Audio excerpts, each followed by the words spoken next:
What you're about to hear now is just one episode in a bigger series, full of secrets and mystery. If you haven't followed the beginning yet, I advise you to go back to the first parts so you can understand every detail and realize how much more dangerous what's coming is. Are you ready to face what lies beneath the water?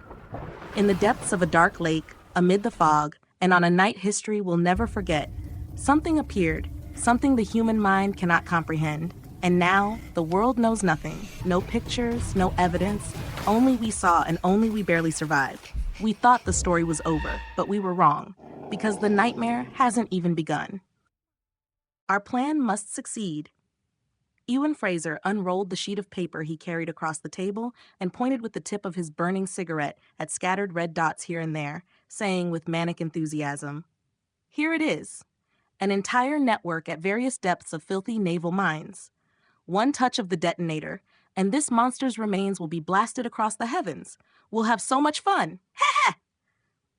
Sir James said in horror, "Wait a moment, you butcher. We don't just want to kill the creature.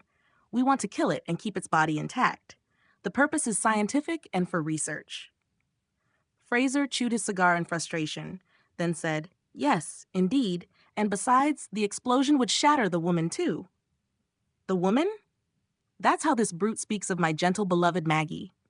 He truly has no trace of decency, nor much intelligence either." He scratched his head for several minutes, then said, "Actually, I can't think of a way to kill this beast without tearing it apart. You say it's about 12 meters long?" "Yes, that's what they said." "That's a lot. Then, after some hesitation, "There's one unsatisfactory solution. We lure it close, then fire heavy cartridges, like those used for hunting rhinos, into its vital spot, the eyes, the space between them, and its throat." Sir James said, "But that makes the whole plan depend on our reaction in the instant it surfaces, and on your aim.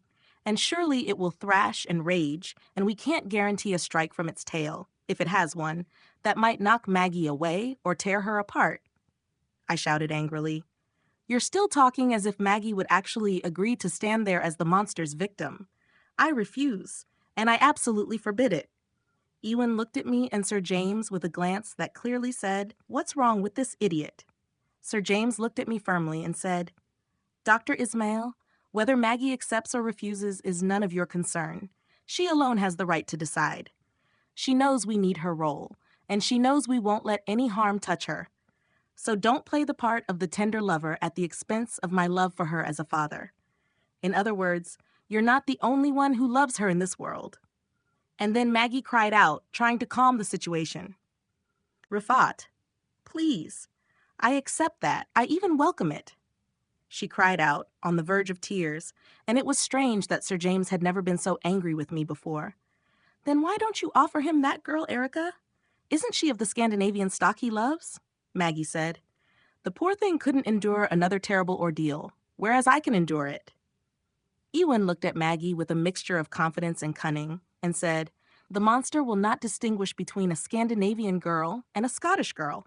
All girls are the same. What a pig!" And the harshest days of my life began. Ewan took to staying with us almost day and night, his fetid breath dogging me and his coarse speech, thinking it was flirtation, spoiling every moment for me. Sir James welcomed him. Maggie smiled, and I burned inside. Maggie had changed greatly. I no longer saw myself in her eyes, and I knew, with a real fear, that I was beginning to lose her. It was my fault. I had loved her with a quiet, monotonous love, like a stagnant river. Nothing new, no surprises. I lost her the day I became certain she would not lose me. As for Ewan, he embodied everything I lacked. A capricious charmer, a stormy sea. You never knew if such a man would be tiring or would always excite her.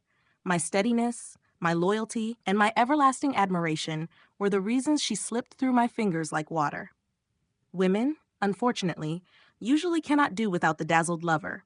Yet in their hearts, they may still echo the voice of the coarse seducer striding before them without care. Let this be a lesson for me in the stories to come. Ewan Fraser returned to the mansion carrying a large roll. He unfurled it on the dining room table before the disgusted gaze of Graham, the head servant, to show us his wonders. There were 2 large bottles filled with some liquid, and embedded in the base of each was something resembling an arrow. Waving them, he said, "Now behold my latest achievement," and proceeded to explain the idea. These bottles are filled with concentrated sulfuric acid and fitted so they can be mounted in the muzzle of a depth rifle. When the monster surfaces with its mouth agape, my brother and I will fire these 2 bottles at it. They will burst immediately into its gullet and cause terrible burns that may kill it at once, leaving nothing usable. And it might not die, I said, doubtfully and coldly. He smiled with a mocking chest and said, "Then its fervor will subside, and it will dive into the depths until we free the woman, and then we'll think of another solution." Sir James expressed enthusiasm for the idea, and Maggie agreed. As for me, my view was clear. It would be a massacre if this lunatic's suggestion were followed. Nessie would not die without turning the lake upside down, uprooting the rock on which Maggie stood, tearing us all to pieces, and a dozen other horrific scenarios. Ewan said to me sharply, "Listen, brother, either propose a better idea or shut up." And so the appointed day approached. With a wound on my body and an anxious spirit, I began to make the accursed bronze necklace that my former beloved would wear when she presented herself to the Loch Ness monster, and I awaited my fate. I trained with Ewan on using my depth rifle and on mounting and removing the bottles of corrosive acid from the muzzles of our rifles. Fraser taught me how to fire my rifle and then fall back to reload it at the moment he fired his, so the stream of bottles would never cease. He said, "The more the burns spread across the beast's body and the more its wounds open, the easier the aim becomes." Fraser was practical to a large degree. He taught me a great deal, and he did not ask Sir James for a single penny for his efforts. His love of destruction was pure, without worldly motive. The idea of killing the monster made him forget all material ambitions and the trivialities of our shallow lives. Then the day came, and at last, the scene with which I began this story unfolded. The 4 of us in a boat rocking between the lake's waves, heading toward the accursed Rock of Offerings. Mist covered the water's surface and made visibility difficult, which made aiming all the harder. Maggie put on the necklace in silence, unbraided her hair so that strands of her blonde hair scattered over her shoulder. Sir James checked our steadiness and resolve to proceed, except, of course, for me, then helped Maggie climb onto the rock, which was sprinkled with the bones of dozens of hands, the remains of girls in the bloom of youth. Sacrifices had been offered here for 8 centuries. Then Ewan Fraser tied her with a loose superficial knot to the wooden post, making sure a simple movement would free her hands whenever she wished. We left her standing there, alone, dear to my soul, brave, and descended to the boat. Sir James took us to the shore rocks near Urquhart Castle. Then Ewan and I returned to the rock where we hid in the boat, and our eyes saw Maggie, or rather her ghost, standing in the fog. Sir James was to blow the horn when the clock struck exactly 12. Silence reigned after our 2 rifles, and we arranged the bottles of acid in the bottom of the skiff. Ewan was completely tense, but masked it with a coat of bloodthirsty truculence and arrogance, while my heart was ready to leap from my mouth, if not for my silence restraining it. The fog was cold and heavy like a nightmare, and a bird of ill omen whose species I did not know circled the rock in tightening loops. The boat swayed. Ewan lit a cigarette, reached into his bag, and pulled out a flashlight with 2 wires attached to a car battery. He connected the ends of the wires to a small clip, and a faint yellow light glowed. The flashlight managed to melt the fog around the rock, so Maggie appeared standing and squinted against the brightness. We were positioned 20 meters from the rock. I said to him admiringly, "Don't forget anything." He threw his cigarette into the water a second later. His nerves could not stand it. He answered, "Of course, the fog spoils 90% of well-laid plans. That's a fact. The important thing now is that this doesn't ruin everything. The monster is not used to these theatrical effects at its dinner table." Fraser unconsciously lit another cigarette, then looked at his watch and whispered anxiously, 3 minutes left. The bird kept circling the aisle at times, its wicked eyes flashing in the flashlight beam, then leaving the circle to become merely a fluttering shadow in a dark sky.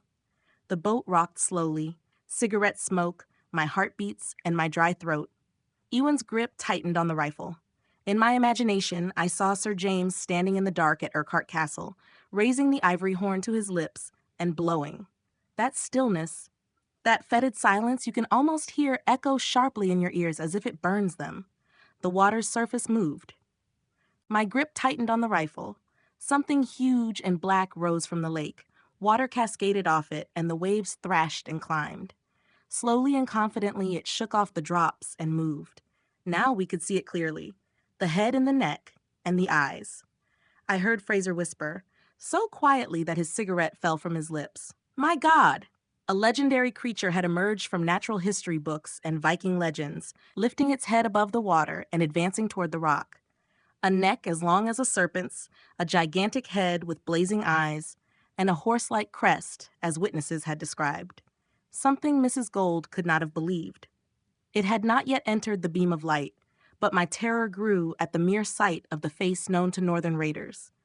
I raised my rifle toward it, but Fraser's trembling hand seized mine.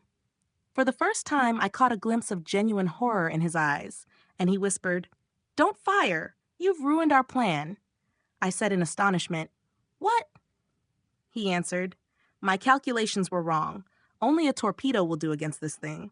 Don't provoke its rage. The operation is doomed." Then he added in a low voice, "The effect of our shells will be like what a cup of hot tea does to your tongue.